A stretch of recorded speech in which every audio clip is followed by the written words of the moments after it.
can't talk right now. I'm teaching the kids, but I'm just letting you know that you must speak at the conference. God told me what you're going to do, and so I'm just going to like talk a lot about it.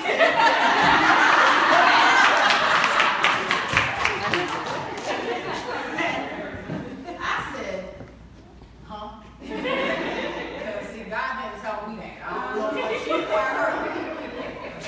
But he didn't tell me, so then I called her that afternoon after I got off of work, and so we had a small talk for 32 seconds. And so she said, did you hear what I said? I said, She said, you really didn't hear what I said? I said, oh, well, you said that I was going to speak at the conference, and she said, yep. I said, no, I didn't hear. She said, yes, you did. And she said, I told God that I didn't want to tell you because I knew I was going to hear your mouth in the background. And so she said, I don't want to hear your mouth, I'm just telling you. So I stand before you today, the very first time I have ever stood before anybody. But today, I'm going to try not to cry. It's all right.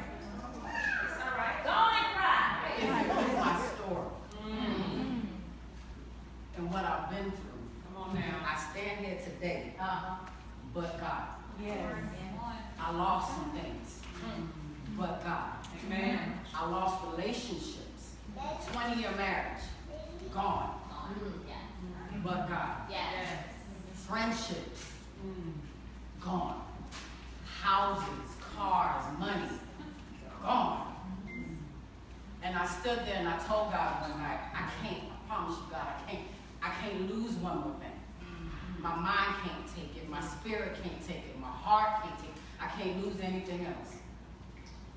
Because I felt like all I was doing was losing. And today, I said, God, I'm not qualified for this. This is not what I know. I said this is what I wanted to do. I want to get out there and I want to tell women, you can get through this moment. Don't get stuck in this moment. But when you have to stand before people and stand naked with your truth, it's a hard thing to do because you expose yourself. And you open up yourself to not only criticism, but you revisit a pain that you thought that you buried, but you didn't.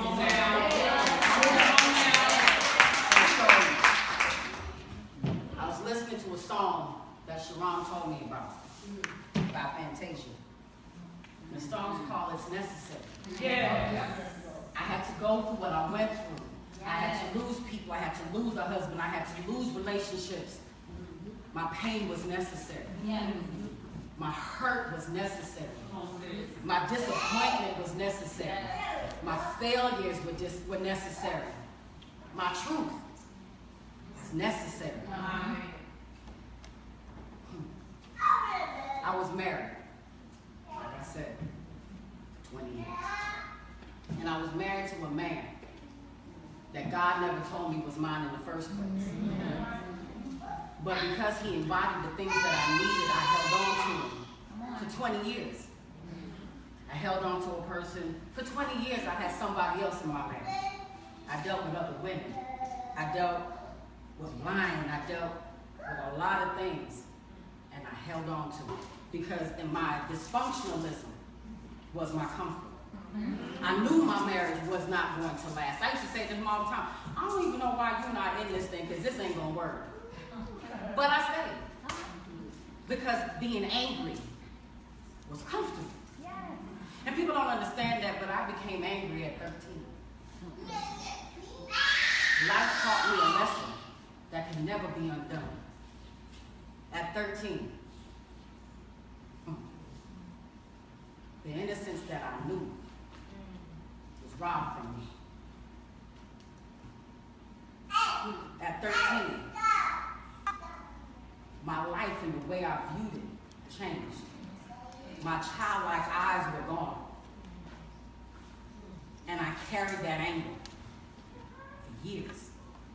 And the way I expressed that anger was, I was promiscuous. I lied. When I went to college, I drank. And when I say I drank, I left home and I went to New Jersey. And back then, they had these things called 40s. I was, yes, Lord.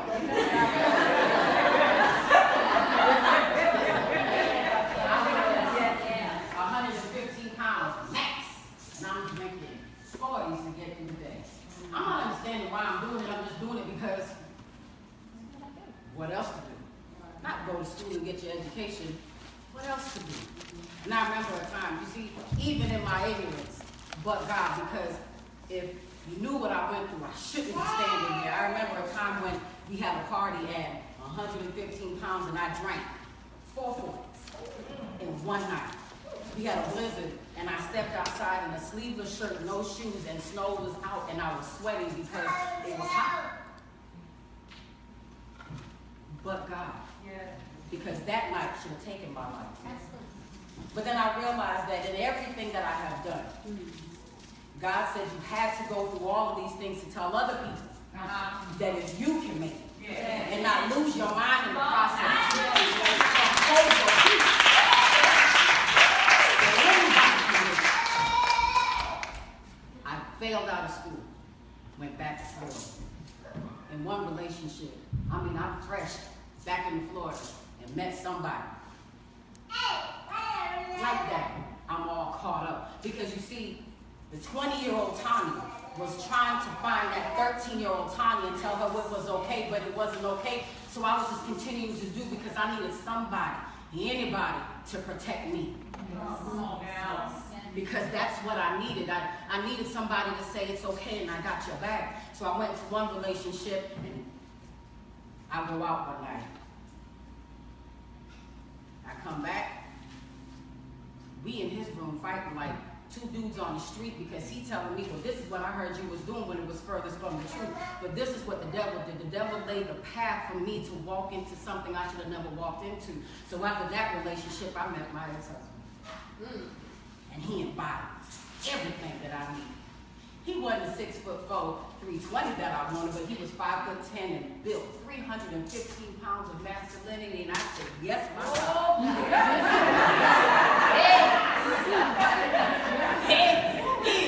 I mean, when I say, I was like, yes, Lord. But that relationship too, I met him on March 4th. On March the 7th, I'm in his bed. March the 7th, 1994. Began a 20-year ordeal that I lived in because, wow, spiritually, it wasn't right for me. Physically, I said, I'll be okay. Well, we were married for 20 years, and Lord, that came to an end. You know, at some point when you say it's either me or you, Right now. some gonna have to give. And when I got to a breaking point, well, my daughter called me one time, and this is when we got to the end of our marriage, and it was a whole whoo-hoo. But when we got to the end, and I finally dealt with the last woman, I couldn't take anymore, and so my pride couldn't take it. Come on. My heart couldn't take it. I played Russian roulette with my life with a man who I knew Was out there. was doing what he was doing. But because I needed somebody and something to hold on to, that's what I did. So when my daughter called me one day and asked me some questions, everything on the inside of me, and I called my dad. My daddy was staying with me because I had small twins. And this was in 2013. And I told my dad, when I say I was enraged, all I saw was red. I said, I need you to get my gun and hide it. Because I'm coming home and killing you. And I meant that. I was prepared to go to jail that day. Because what you don't ever do is involve my children. Because I spent my life protecting my children the way that I felt that I wasn't. So, I say all that to say, we went through our divorce, and Lord knows, I got mad with God so many times. My mama would say, well, there's a plan there, and I used to tell her, I don't know what plan you or God see, but I don't feel it. It ain't there, and God turned his back on me. And then I realized God gave me blessings every day. And when I say every day, I was the sole provider. Not 1, not 2, not 3, not 4, but 5 children.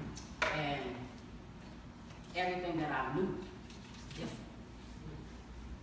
But there was the one thing that was consistent was my anger. I was angry. I come home and I'm not smiling, and I come home and I'm agitated. I come home, the kids talk, I'm like, God, please don't say nothing else. I was angry. I was raising angry children. The atmosphere in my house wasn't but God, but anger. And so I had to sit there one day in my car. And I prayed, because that's what I was taught to do, but I didn't have a relationship. And so sometimes I had to realize, well, in this process, I had to realize that God took me through everything that he took me through, because my mama had the relationship. My grandmother had the relationship. My aunts had the relationship. And I was living and functioning off of the relationship that they had with God that I didn't have. And so when I realized my mom was praying for me, but I'm not praying for me. My grandmother was praying for me, but I'm not praying for me. My children are praying for me, but I'm not praying for me. So I sat in my car. At that time, I had a truck. Well, my ex-husband had a truck. The truck got repossessed, and I'm sitting in my 2001 Dodge Stratus. No heat, and it's cold. And I'm getting ready to go to work. And God had been talking to me, because he's like, you need to pray for him. Well, Lord, I ain't doing it. Now, I promise you, I had a rather him. I moved. But I sat in my car, and I'm praying. You know that prayer, Father, I thank you. I come before you, and you do this and you do that. And Father, give me my journey on my way to work, and watch over the children. And Father, you know the next thing I'm about to say is one of the hardest things I've ever done. But God, bless him. Come on now. I felt that in my soul. Come on. Keep him. My God. Put a hedge of protection around him. Come on now. Bless him and watch over him. I said, God, now you know that wasn't easy. But I know there's a plan in this. No sooner do I pray. This is how different it is. No sooner did I pray, then the next thing comes. From the same man I just prayed for. And I said, listen now, God, now I don't know where you got going on in this. But if that man don't make it back from overseas, I'm okay. Now, at the time, he was an overseas contractor. And let me tell you, without going too far into it, he was an overseas contractor making what, in 3 months, what people make in a year, but you're not helping me take care of the children, and I'm getting angry. I got a daughter to put through college. I got another one who's getting ready to graduate. I got 3 more. I got one son, my heartbeat. Well, they are my heartbeat, but there's one. It's not one little special one, my baby. That day, I prayed. And I care for my attorney, because we still going through this divorce, that you have to take your children down to DNA diagnostics. Because you got to do paternity test. I'm not 1, not 2, not 3, all 5 of your children. In that moment, it was the most degrading, hurtful, painful place that I could have been in. Because see, now you're not coming for me, you're coming for my children, and that right there a little different for me, because them are my babies. And with everything that was before me, if I had seen him, I just wanted to take the car, run him over. Like literally, like I saw it in my head, like I put the car and drive. You see it in the movies, and you gas down on the gas. And you see it, no, and you hit on that. But the next morning, I got in my car. God, you know this thing right here? Again, it ain't easy. But watch over him. Protect him. Come on now. And keep him safe. Well, this is what God will do when you give something over to him. The house that I was living in, That wasn't mine, it was his. But the house I was living in was due to foreclose because he stopped paying the mortgage on it. It was due to foreclose March 2014. No, I take that back, Jesus. 2013. No, I take that back, 2014. Y'all excuse me, my dates are all confused in my head. It was due to foreclose. I'm not making enough money to pay rent somewhere else. The car that I'm driving is barely working.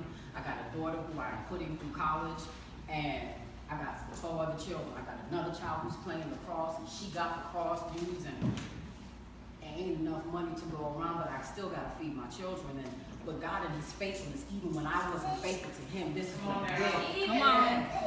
From March of 2014 till May 2015. I stayed in a house that I didn't have to pay a rent mortgage for because God kept me in that same place until He provided something better. Because you see, I learned to realize that once I start praying for my enemies,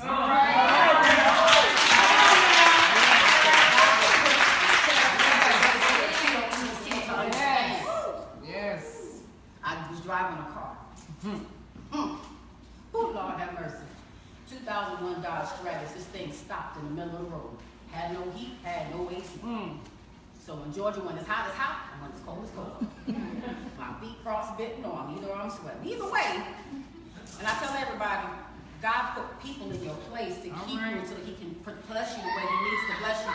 So I was making friends with the people I was working with when my car breaks down. They'd be like, Tommy, bring it to the shop, and I won't charge you. When I got to a place, and He orchestrates. I've learned to realize that God orchestrates people that He sees. So, you know, when you hear people saying, pastors have said, He will raise up men to bless you. Yeah. I used to think that was real cliche until that happened for me. Yeah. You see, because He orchestrated things around me to bless me in different moments of my life when I needed Him to. So when my daughter formulated a friendship with a friend of hers, I didn't know that a year later, that friendship will be yet another blessing. Because you see, as I said, going through divorce, everybody knows it takes a toll on your finances, your credit go, ooh. And I needed a car. I have been trying, and I've been trying. God, I just need a car to get my kids around because this right here can't get me from A to B, much less C. And every time I got to take my daughter back to school, which was 4 hours away in Valdosta from where I live, I got to rent a car. And I'm like, come on now, this is becoming expensive. And I'm robbing Peter to pay Paul. And so I spoke to a friend of mine, and she was like, well, why don't you talk to, her husband to help you with a car? I said, well, I'm not going to talk to your husband about a car because I have been trying for months. See, I learned to realize when you do things in your own way, God will go ahead and step aside and say, I'm not trying to figure it don't work. What He's going to tell you to do is put it down. And when you put it down and you really give it to Him, and you step back from it, Come on now. watch what He does. Because you see, in my own mind, I limited myself. I limited is what I thought that I could do, what I thought I could afford, and what I thought I qualified for. God so calls me unqualified people to do the things that He does. So she says, talk to my husband, and I talked to him. This was in November. No, this was around December of 2014.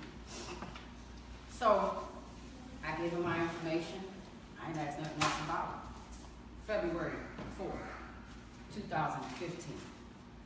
I get a phone call. I'm at work. Hey, I think I got a package put together for a car that might work for you. Give me your numbers. I gave him the numbers. Fax me your pay stubs. I faxed the pay stubs. I still, in my mind, this ain't gonna work. But okay, whatever you say. He said, hey, can you come on down to the car dealership and come test this car? Now, mind you, I ain't asked none of what it was. I said, well, I can't because I'm working till 8 o'clock. Hey, but God. He said, well, what I'm going to do is I'm going to have my salesperson bring the car to you, to your job.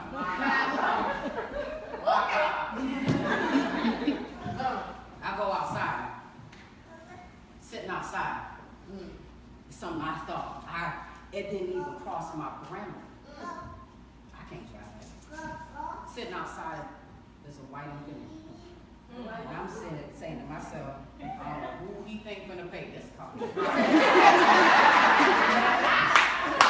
So, and it was nice and white, leather seats,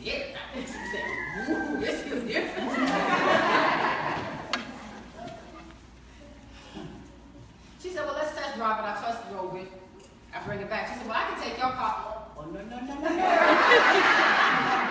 What you're not going to do is have me take this thing home, my children see, get all excited, and then don't come back.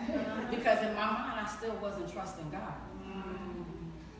I guess he said, this is what he said, never in my life has he said, married, not married. You got $500? Yeah, I'm going to have that in the morning. All I need is a $500 car payment, down payment. You say, I got you. Still in my mind. Don't think it's going to work. I get to the car dealership. He said, well, I go home and I clean out the car. I said, okay, now. I get to the car dealership. That morning, they got her sitting out there pretty. They must know something I don't know. Still, I ain't asked what the car payment was. I'm just saying. Because I didn't believe it. Everything around me had me not trusting because I lost so much. And I was like, I can't. When I tell you, when you take your hand off of the thing, and you say, I'm really giving it to God, step back. Watch what he'll do. I went from not being able to, and please don't take this the wrong way, I'm by no means financially well off, but I've become, and I'm working on becoming rich in faith. Because my faith can take me places that my money can't allow me.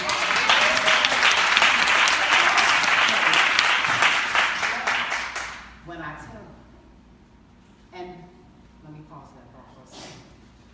Anger consumed me, but I never put my mouth on my ex-husband.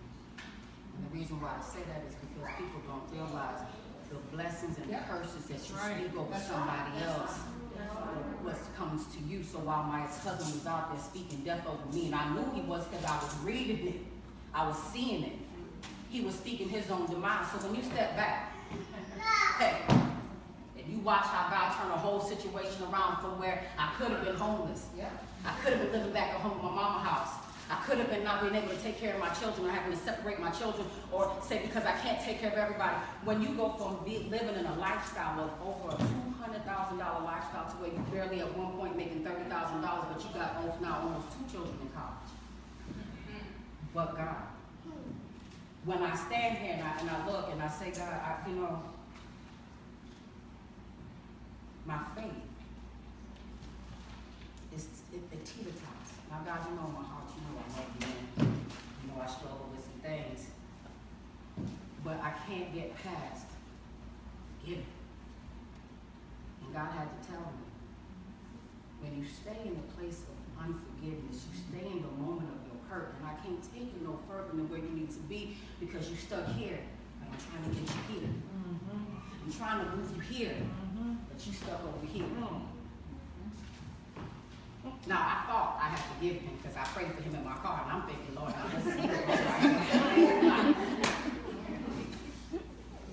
but I hadn't forgiven him because I realized when things would pop up, it took me right back to being angry.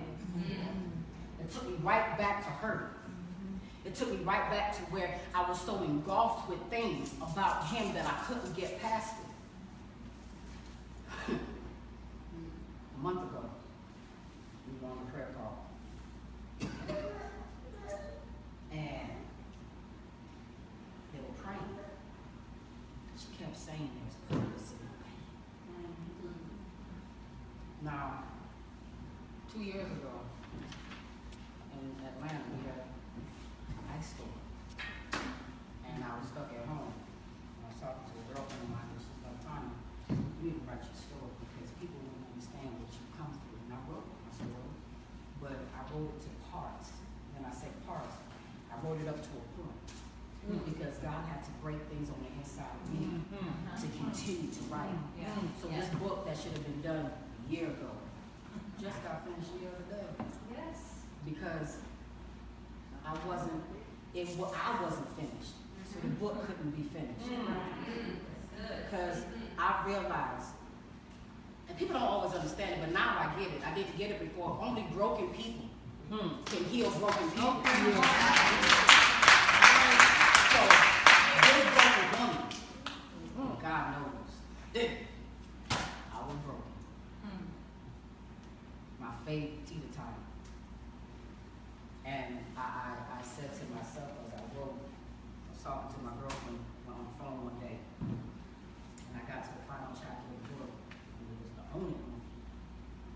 see, my ex-husband was a lot of things, but so was I. I could blame all of my life's upheavals. This is a man I spent all my adult life with. On him. Well, you did this, and you did that, and you did the other. I held grudges. I held unforgiveness. I held anger. At points and times I even held hatred to this man who was the father of my children. I married a man who was a liar because I lied. I married a man who was an adulterer because in my previous relationships, I was cheap. I married a man who wasn't good with money because was I? So I could sit there and say he was all of this, but I wasn't the wife that he needed to be. I held on to pain and I threw it up in his face. When he needed support, I said, you got them chicks you got out there? He got it. What you before? You know? And so when I got before God and I stood there, literally, figuratively, and spiritually, I stood in my bathroom and I said, God, you see who I am. I'm broken. I'm bruised. But I'm standing here. Now, I don't know how you gonna figure all this out. I don't quite know the path you got caught up in this. But I need for you to heal me. So my children know that there's life past this. Yes. That my children know you don't gotta be stuck right here. That if this is not what is for you, then be free to walk away. Now don't get me wrong, I ain't telling nobody to walk out of your situation, because that ain't for me. What I'm telling you is, what's holding you bondage, what's holding you to the point that it is interfering with you, and it comes to a point it's either you or me. You gotta make real decisions. I tell people all the time, there's two places in this life you got to have peace, your house and the grave. I can't control the grave, but God knows I can control my house. And so in the moments when I struggle, because I could have stayed where I was, I could have stayed in dysfunction, I could have stayed in unhappiness, I could have stayed there, because in my mind, ain't nobody gonna want me. I'm a single mom of 5 children, this a lie, because I come with a lie. I got a bad attitude at times. Touch me. You know, I love the Lord, but ain't no but I love the Lord, and He knows my heart, and He knows where I have my shortcomings, and Lord, my attitude bad at times, and I be wanting to cuss this one out, and I want to cuss that one out, and Lord, you know me. I had all this, and I ain't say not one part of it. And so I stayed in my dysfunction, but then I realized life is better than that, because God didn't bring me here to settle. And I'm not going to live a life of settling, because I settled too long. So that means that God has got to get me to a place where I'm alone and alone by myself till Boaz appears. And that's what I'll do. But I learned to realize that in trusting, you have to fully trust. And trusting ain't easy, but if you know where your help comes from. I didn't know it. My mama knew it. My daddy knew it. My grandmama knew it. My aunts knew it. I didn't know it. God had to get me to a place where He says, you can't live off of your mama's relationship with me. You can't live off of your grandmother's relationship with me. You have to formulate a relationship with me by yourself. So in my darkest hours, when I literally have gone into my closet, I put my face on the ground, all I can say is, but God, and I have learned to formulate a thank you. God, I thank you. I thank you for keeping me from danger seen and unseen. God, I thank you for waking me up this morning and starting me on my way. I thank you that even though I may not be where I'm supposed to be, you still keep me. Father, I thank you that my days and my former is better than my present. Is better than where I walk behind. Father, I thank you in this moment that you have orchestrated everything in my life. Father, I thank you for the friendships that I have. I thank you for Sharon's. I thank you for the people who are my support system. I thank you for the people who pray for me. And so when you get before God and you give Him a prayer of gratitude and thankfulness, watch how God will open up doors.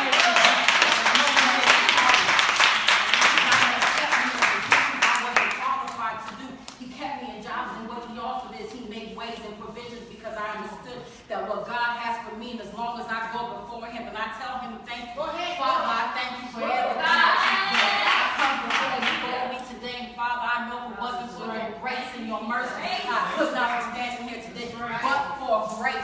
People say, but they don't understand it. Until you truly walk in that path where it says, but for grace, to trust him more. You got to trust in it. And even when it don't make sense, because it didn't make sense to me, there was a time when we were in mediation and I have to give my last $250 when I got kids to feed at home. And he just has to give $250, but he just got paid $5,000, and now I don't understand, but my children still ate. They never lost a meal. They never came home to the power cut off. They never came home to the water cut off. They never came to losing things. You may not really have what you used to have, but God in his infinite wisdom still kept us. Infinite. So, I say all of that to also say, for God to do what you need him to do, you gotta forgive. Because unforgiveness holds the offender. Right. If you can't voice and confront the transgression, hold yourself hostage. Hold yourself in bondage. I forgave my ex-husband. I can sit here in a room with him today. We don't speak. He doesn't like me. But that's okay. They didn't like Jesus, but it's okay. But I'm not angry. Right. I can see him today, and I told somebody one time, if he was hungry, I would feed him. Come on now. If you knew me 2 years ago, I'd be like, starved. If he needed somewhere to stay, he can't stay forever. But if he was homeless, because he's the father of my children, the God that I serve, I give you temporary residency. But the reality is this: true forgiveness starts within. That's right. Forgive yourself. That's right. And when you forgive yourself, you walk free. I had to fight for my forgiveness. I had to fight for myself. I had to fight for my children. I had to fight for my peace of mind. And every day it was a fight. Yes. I used to tell myself all the time, Tommy, hear your big girl panty advice. The same God that carried you yesterday will be the same God that carries you today. Will be the same God that carries you tomorrow. I ain't gonna tell you that forgiveness is easy. Forgiveness ain't free. Because you gotta give up something to truly forgive somebody. You gotta give up being angry. Because being angry is a blanket you can hold on to, and it keeps you warm, and it's something that you can cling to. Right. You gotta give up disappointment. You gotta give up pain. But when you think about everything that you give up to walk in peace, far outweighs everything else. And when you truly give somebody to God, when you take your mouth off of somebody, really take your mouth off of somebody, and you really get them to God, stand back and watch what God is doing. Because he will bless you and take you places while your enemies become your footstool. So, and it doesn't have to be about ex-husbands, it's relationships, friendships, sisterships, marriage, anything that, any pain and hurt that you have, you gotta let it go. And when you truly let it go,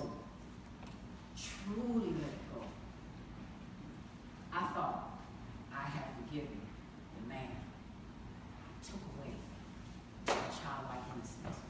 But I did. That happened. I'm 32. I'm going through that 30 years ago. I'm over. But I wasn't over. Because I was still trying to protect that 13-year-old girl who lost her innocence. 43. She wasn't until recently I forgave. Which, it ain't about him never admitting doing what he did. It's never about my ex-husband saying who he was. Forgiveness ain't for them. Amen. It's for you. Amen. So when you truly want forgiveness and you truly want God to come in and do something new, your prayers will be different. I pray for a man who I know could care less about if I'm stuck carrying the baggage of brokenness and anger and can't move and I'm stuck right here. I stay stuck right here. But when I tell you, and I say this, and I say, but God, to have gone through what I went through, and my children still be okay. But God, when circumstances in life should have told them to give up, because they too have lost. But God, so when I can tell you, and this is my proud parent moment, when I can tell you that my oldest daughter who battles certain demons on the inside, and who knows that she'll say, just pray for me. And I say, let's pray together. And she prays in the heart of forgiveness that she has for people, but she shouldn't, amazes me. So when I say that I have a daughter, 2 daughters in college, Lord, they expensive. And 3 children in elementary school. I didn't understand God's plan in that because it didn't really make no sense to me. I promise you, I got a 21-year-old. Yes. Soon to be 21. Yes. 18. 6. And 25-year-olds. You know, you say, somewhere, there's a plan in all of this. Right? I said, God, you gave me these 3 extras and you knew this one gonna work. You know, and you know I'm tired, Lord. I'm tired and I'm old. This is what just But when I say God gives you what you need, Come and you on. don't think you need it, the joy I get. Yes. Them 3 children got me out of bed on days I didn't want to get out of Yes. bed. Yes. Them 3 children. The ones that I didn't think I was like, Need it. when the woman told me I was pregnant and she showed me those 2 little circles on the thing, Lord, I cussed. Father, I got a 9-month-old at home. I don't know. Oh, Jesus. But while going through my divorce process, them babies kept me alive. Yes. Yes. My daughters kept me alive. Those moments, those silver linings and circumstances and situations that say you can't make it, kept me alive. And so I'm so grateful.